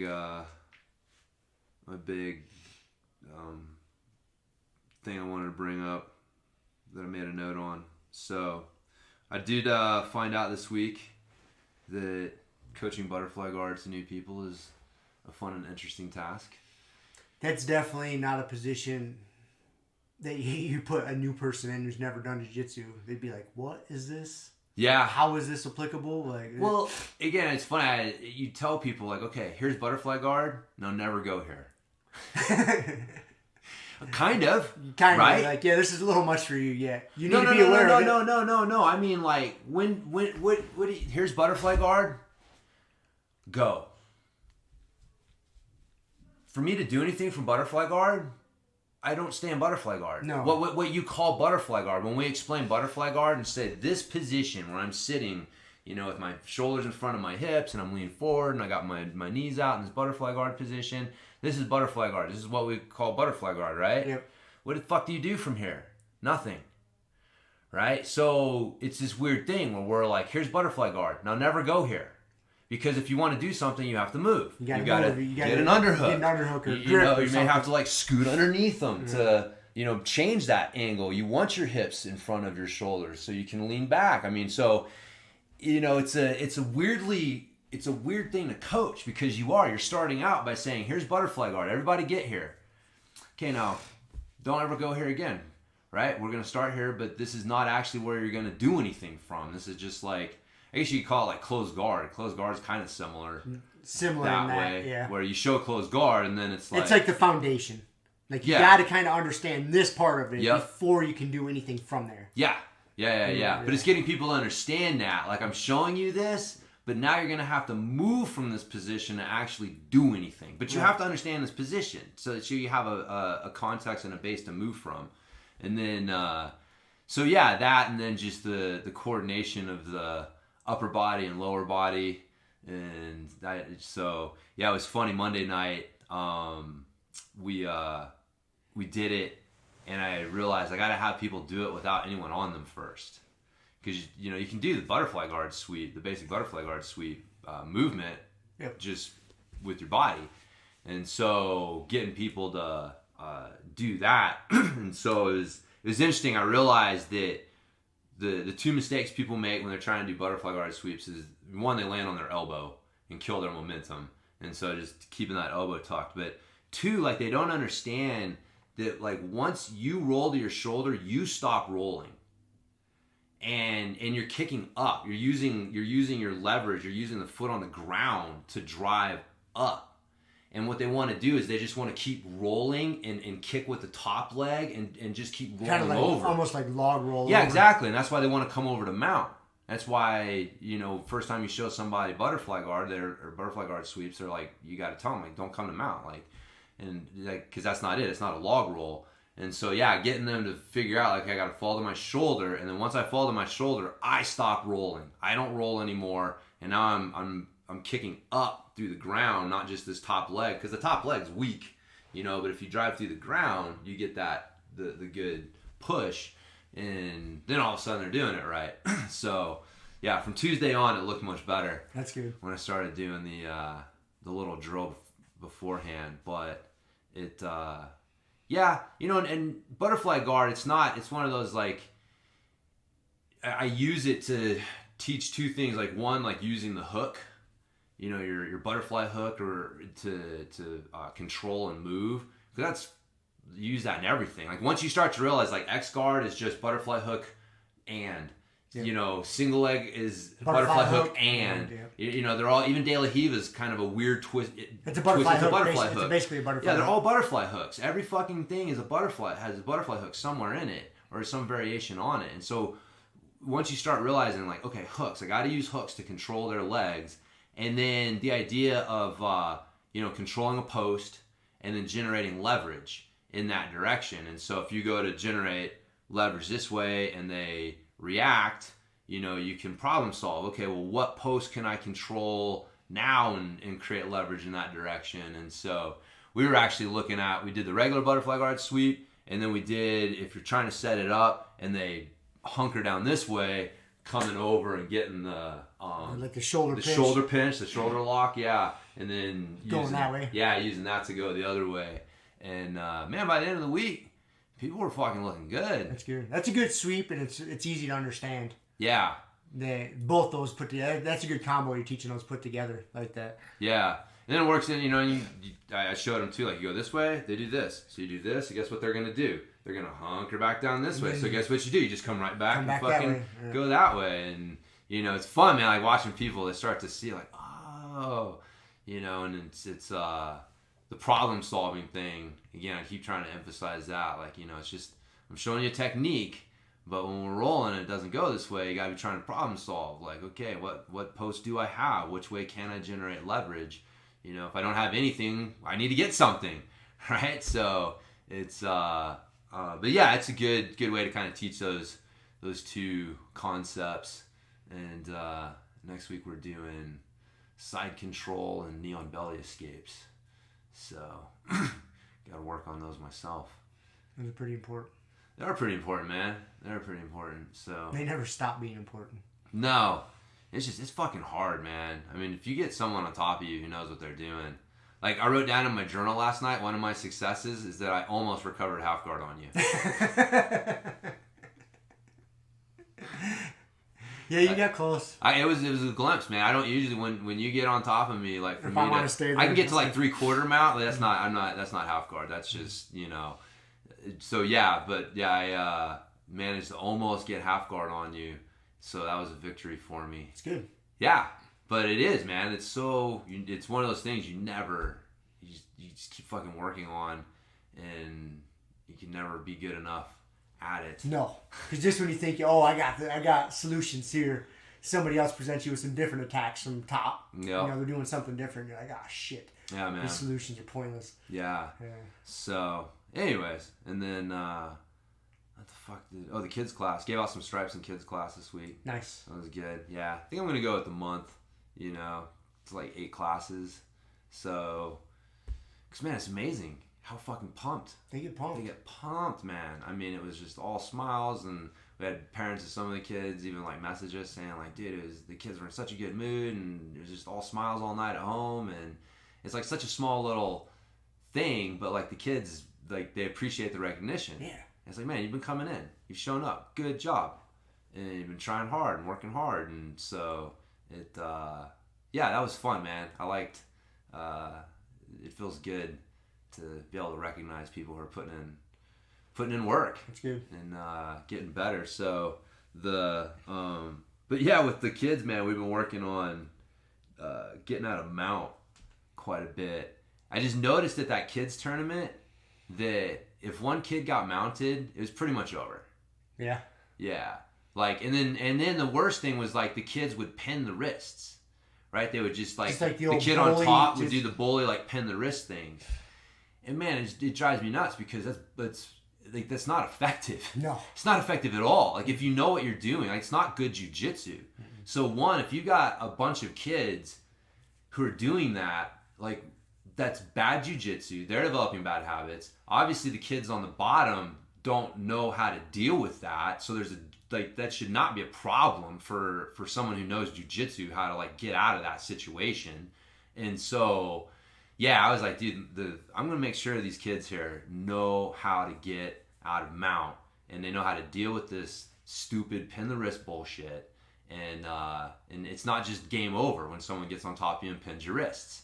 And so, we've been doing, so what we do is we do a lot of the techniques that we've been doing tie into mount somewhere. Like this week we were doing like coming to mount if someone's getting out of your backpack. And then we do a minute of specific training, basically starting in mount. And kid on bottom's got to get out, kid on top's got to stay on top or get to backpack if they roll, and then reset, and then you switch and go through that a few times. So we're only going for a minute, man. So go hard, get out of there.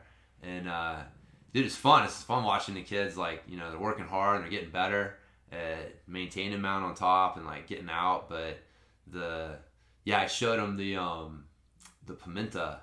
I remember he showed us like grab the belt and just fucking stiffen your arms out and then just start like you're taking off like a tight pair of pants.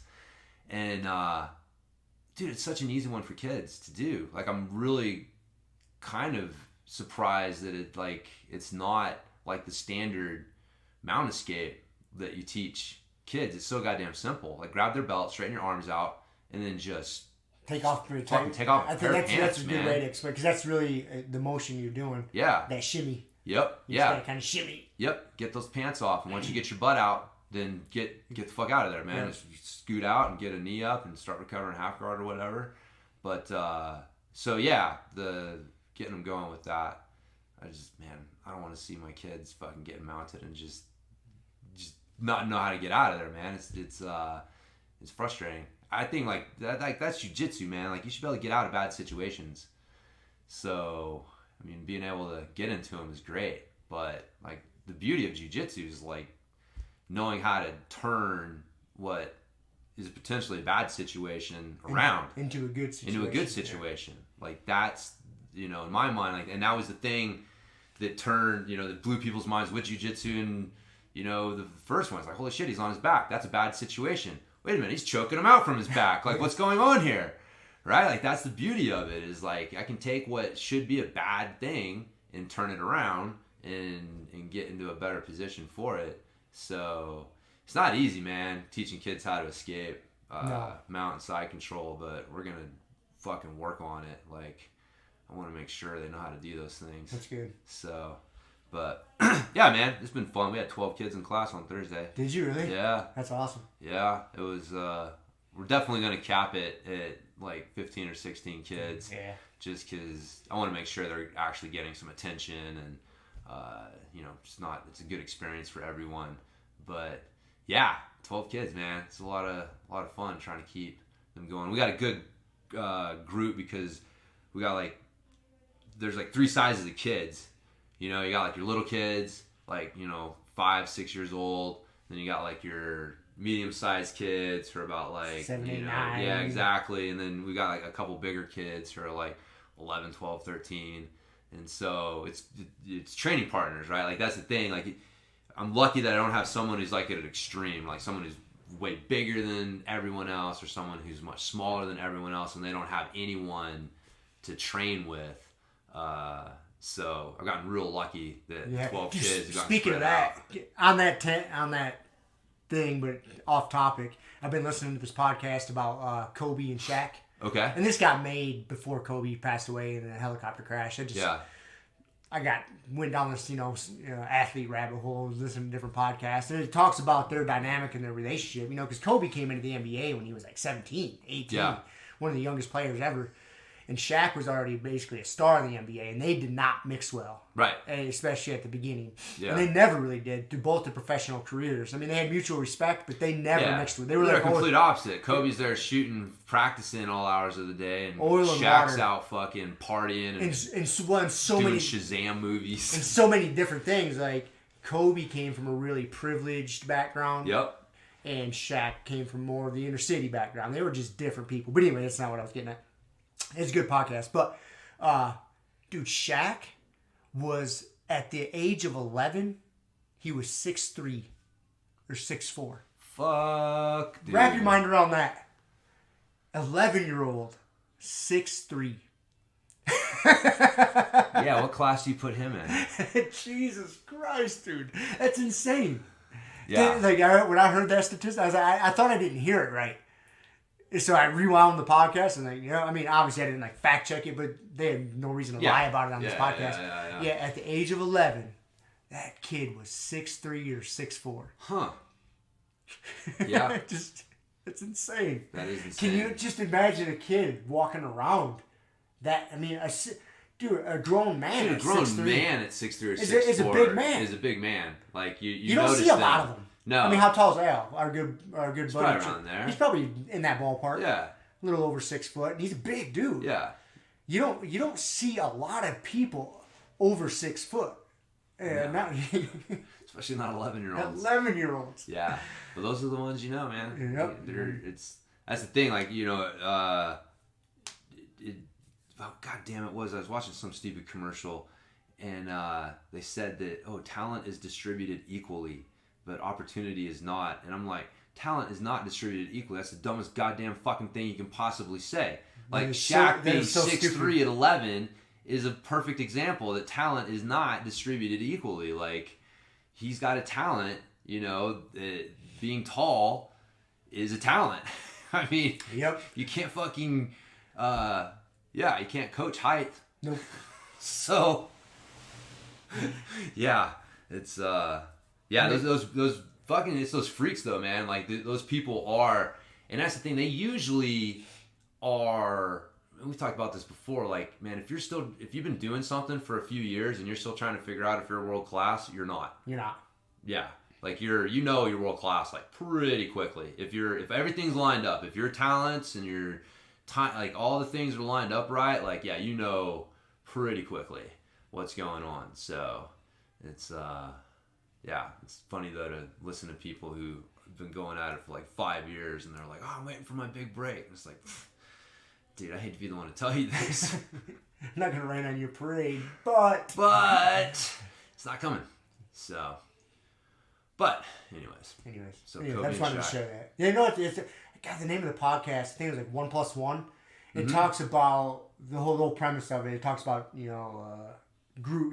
pairs of individuals throughout history that you needed one with the other to get an awesome result. Like Batman and Robin. You needed Batman and Robin. I think they're going to do a segment on like John Lennon and Paul McCartney.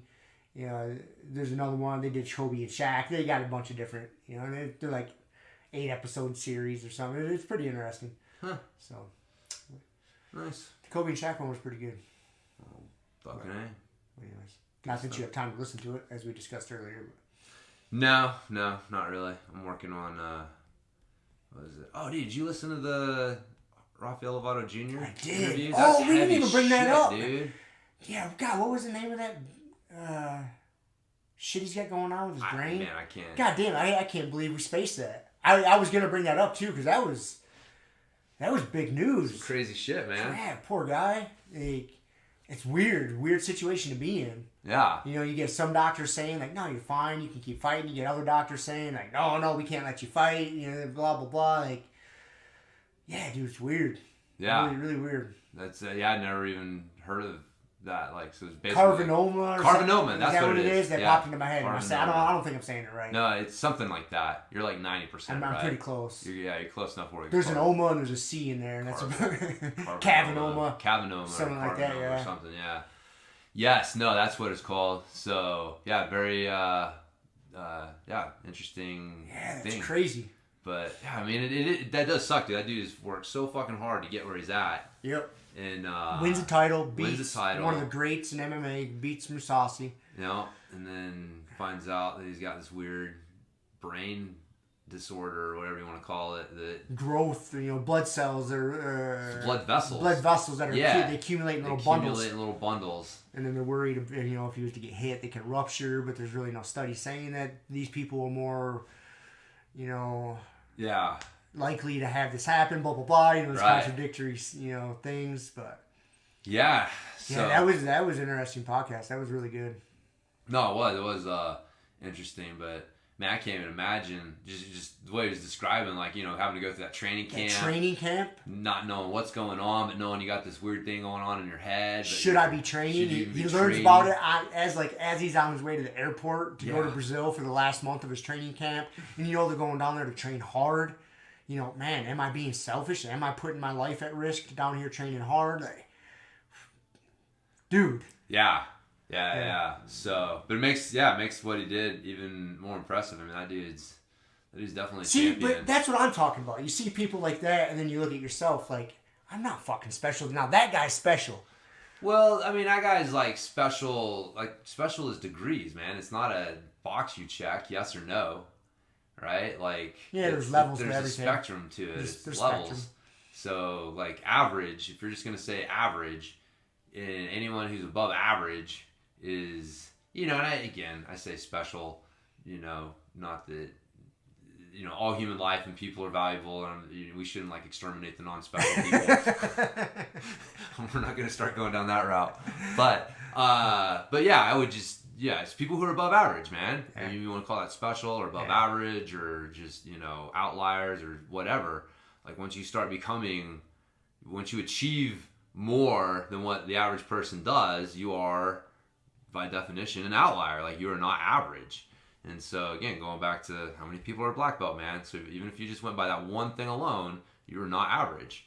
And then just all the things that you had to do to get to that point, those things don't make you average. So like this one non-average thing is actually the sum total of other non-average things. So, but he's just, but again, like you look at him, man, he is a perfect example of genetics and environment. Right, his dad was a martial artist. He grew up doing this stuff. Yep. He was in on the the early days of jiu-jitsu in the U.S.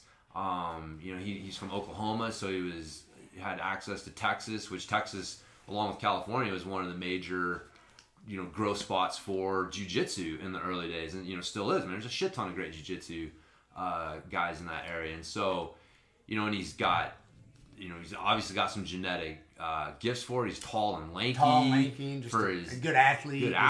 So he's got he's a perfect example of when you get all of these things combined, you get somebody super special. He, I wouldn't say like he's super special. I say like he's special, but he was all of these other things combined to create something that's super special, because if he didn't have these other things, he wouldn't have had those opportunities to do those things where you're like, see, that guy's like super special. It's like, no, man, he's special, and that's what makes those people cool, because they're so rare, because it's so rare that you get all those things lined up to get these like top of the food chain athletes that make the rest of us feel inferior, right? But it's just keeping it all in perspective. Like, yeah, I am inferior to that dude, but it doesn't mean that I'm not special in my own way, and I don't have things that I'm able to do and contribute, and things that people look up to me and think like, man, I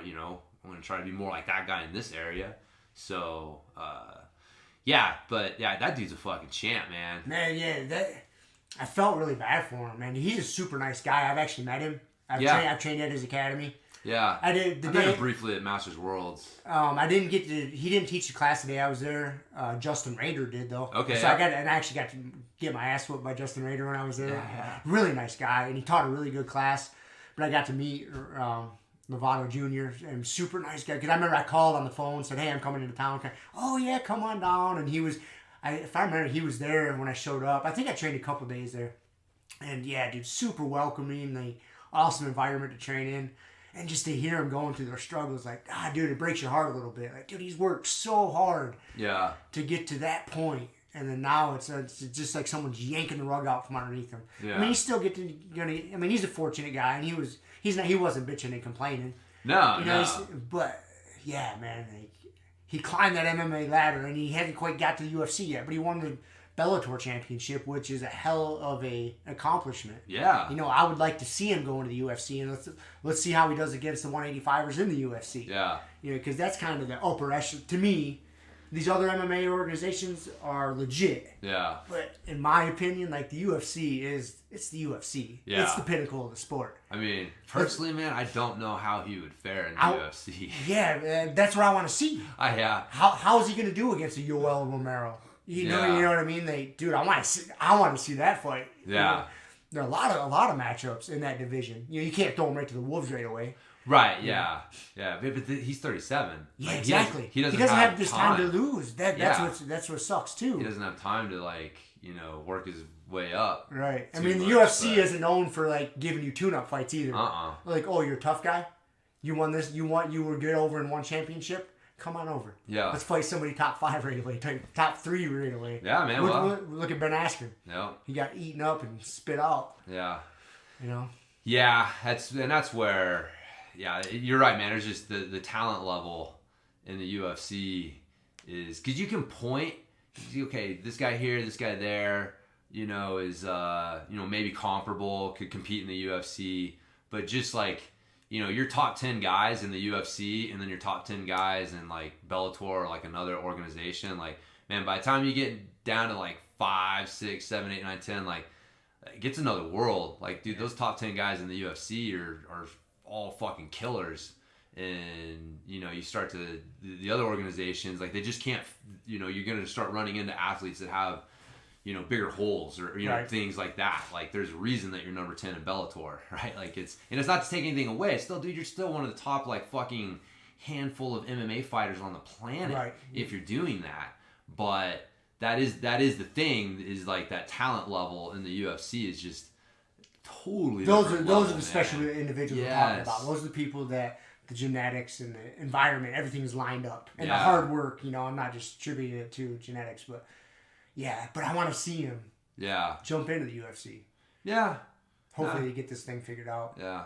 I don't even know if he's got plans. They didn't even talk about that. Right. I've never even heard if he's ever had offers or talks about that. I don't know. That's just my fan wishful thinking. Right. You're rooting for the jiu-jitsu guy. Sounds like, he just wanted to, stick in Bellator, do a couple more title defenses or whatever, but I'm sure somebody can. I mean, that's a hell of an accomplishment. Dude, fuck he beat Gegard Mousasi. Right, yeah, that's what I'm saying. That guy's totally legit. He's that's what I'm saying. But you get down to who are some of the guys that he beat on the way up to there, and if he had tried to walk, there's a reason he did that in Bellator instead of the UFC. Exactly.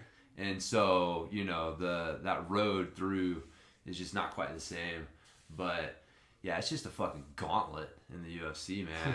It's just, it's fucking crazy. And that's why it's so hard to keep up with who's who, because you got dude, 1 minute somebody's on top, and then a year later, it's dude, something's passed them by, injuries happen. I mean, Chris Weidman's a good example.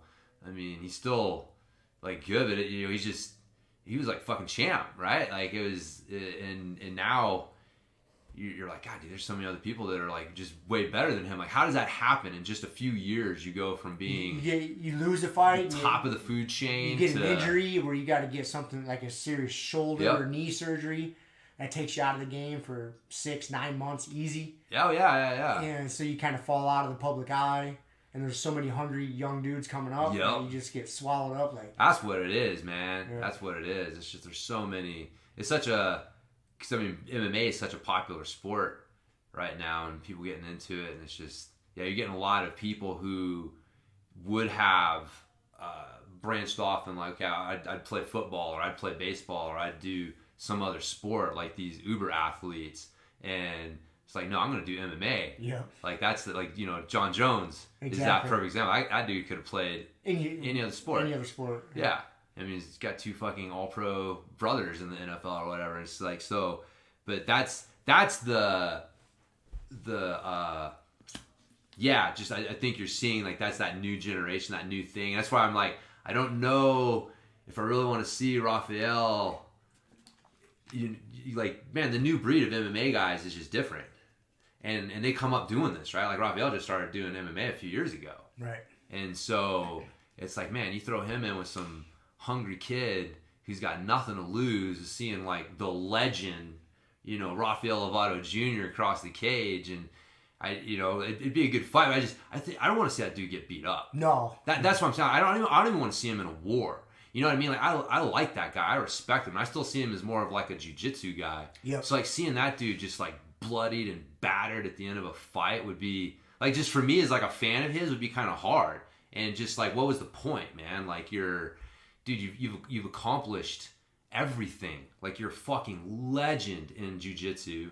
You managed to get a title, a legitimate world title in MMA.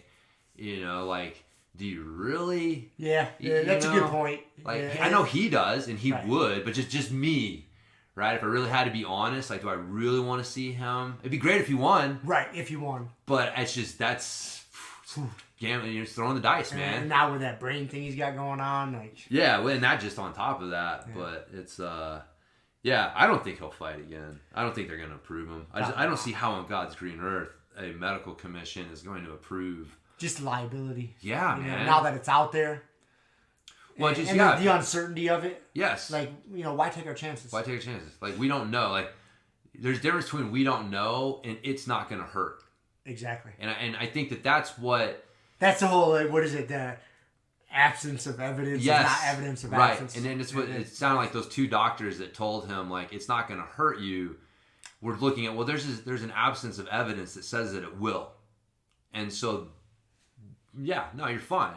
And maybe they're right, but I think that's why all the other doctors were just like, look, man, fuck, you got blood vessels that leak in your brain and you're going to get hit in your head. Like, we don't have proof that this is going to be a problem. But it seems like it could be. Seems like it might, man. It seems like it might. And I can see how they come to that conclusion. Totally. 100%. I'm not medically trained, obviously. Yeah. But I would come to that same conclusion. But dude, yeah, you got to protect the athletes. I mean, that's what they're there for. But, I kind of side with what Joe Rogan was saying. Like, hey, maybe go in and do the surgery. Yeah, but the problem is he has those other spots. Yeah, it's not just that one spot. Right, yeah. I think Joe was like kind of missing that. It's like, this is the big one that really has them. But yeah, you are right. Because now that you say that, I remember fixing my train of thought. Because I was like, oh yeah, just go get the big one removed. But that's not necessarily gonna change the commission's mind. No, they're gonna, okay, that big one's gone, but you still have these. Still have these other and ones. These could still burst. Yeah, that's right. Because I do remember thinking like, oh yeah, just get the big one removed and you can fight. But yeah, well, getting the big one removed, still clear you to fight. Yeah, and it might not. Yeah. So then it's not worth the risk. Right. Exactly. It's not like brain surgery is a minor thing. Yeah, you're doing brain surgery for something that you're not even guaranteed will give you the result you're looking for. You want. Yeah. Yeah, that's right. I remember thinking that, going through that process. Yeah. So. Yeah, that sucks, man. It does. But, I mean... He still accomplished a lot. And he's still got his jiu-jitsu. And he's got good schools. Yeah. And he's still... I bet you we'll see him at Masters Worlds this year. Fuck yeah, man. So... Personally, man, I think it's great for the jiu-jitsu community. Because I love that dude. Yeah. He's like... Everybody does. Yeah. He's awesome for our sport. And, like, seeing him... Like, him and, Cyborg Bray are going to be doing a match. There's no gi match. Yeah, he announced that on the show. So it's like... Him doing matches in jiu-jitsu is good, but he wasn't able to do that as much when you're training MMA. Right. And so when your focus is on MMA, like, it has to be on MMA. And so, like, I think it's him coming back to jiu-jitsu and doing matches there. Like, I don't like to see our fucking best athletes going like, I want to go to do MMA. Like, I miss Gary Tonin. Yeah. Like, that doesn't make me happy. Like I want our athletes to stay here. I want them to just do jiu-jitsu and keep me happy. Fuck their dreams. It's about me. It's about me, man. My entertainment. That's right. Entertain me. So, yeah. Anyway. All right, man. Well, I'm glad you brought that up. I forgot all about that. Yeah, it was crazy. I didn't know what they were talking about. I just saw I was interviewing Raphael, and I was like, oh, cool. I just like to, Raphael's fucking great to listen to. Yeah, I had no idea that was coming. No idea. I was like, holy shit. Yeah, dude. He starts getting into the story. You're just like, holy shit, dude. I had no idea. Yeah. And yeah, they kept it all secret from everybody. Yeah, like his manager and his one head coach, even his other training partners didn't know. Yeah. He didn't want his wife. He didn't tell his family. Yeah. And the whole thing, damn. Hell yeah, man. It's a lot to carry around. That is a lot to carry around. But, he said he felt it too. He's like crying every day, just like the heaviness of it. Fuck yeah. I can't even imagine. Yeah. Yeah. No, I thought that was probably... his message was good, but man, just him admitting how vulnerable he was and how much he needed his team. I thought that was super cool because he's a tough guy. Yeah. Right? How many tough guys admit that I'm sitting there crying?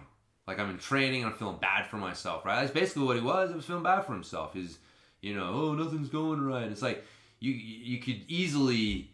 you understand it, but if you want to be an asshole about it, you're like, oh, you're crying because you're fucking feeling bad for yourself. Oh, right? But it's and so if for him to admit, yeah, man, I was crying over this shit. It was so emotionally hard. I needed my coach. I needed my people around me to help get me through it. I thought that was a really powerful message too. Being vulnerable and knowing, letting other people help you when you need help. That is what men do. That is what tough guys do. This idea that tough guys don't need help or directions. That's what I always tell my wife. She's like, do you need help getting the fucking groceries out of the car? And of course I've got 50 bags in each hand. Strung up your arm. One trip. I'm no, I'm a man. I don't need help or directions. I never asked for help or directions. So, but unfortunately, neither one of those are true. I do need help and I do need directions. So, but yeah, that was cool. And that's the cool thing with jiu-jitsu, man. Where the fuck else are you going to find a surrogate family like that to pick you up when you're down? Yeah. So, I can say from my own experience, man, you and my jiu-jitsu family's been there for me through some funky shit. And for sure. So, it's been great. That's why the jiu-jitsu lifestyle, it changes people. It's not just a thing you do. It's something you become. So, there you go. I can't agree more. Yeah, man. I think it's a good place to end it. I think it's a good place to end it, too, man. Let's not soil that. Let's end it we'll right leave it there, man. Cool. So, all right. See ya. Thank you for listening to the Grumpy Guy BJJ Podcast. Thank you all for listening. You can find us on Podbean, Apple Podcasts, Spotify, and wherever else you listen to podcasts. Please make sure to subscribe and leave us a review. It really does help and will allow us to keep putting out episodes. If you have any questions, comments, or ideas, hit us up at grumpyguybjj@gmail.com. Also, go to our website, grumpyguybjj.com, and get signed up for podcast updates and get our free BJJ Improvement Starter Kit. That's it for now. So get on the mat, train hard, and talk to you all next week. With a permanent friend, a hermit now, boom. Doggy stool, foggy, cool, got a froggy outside Molly dude. Melancholy Daisy Duke, hanging by the lace of their shoes. No trace of the tools, shaped in your face, fuck the rules. Snooze, you lose. One eye always open, in times two, no clue, but soon a brief monsoon might give you a view to choose. Stay tuned, include, won't conclude. To the end is near, beware there's consequences for what you do.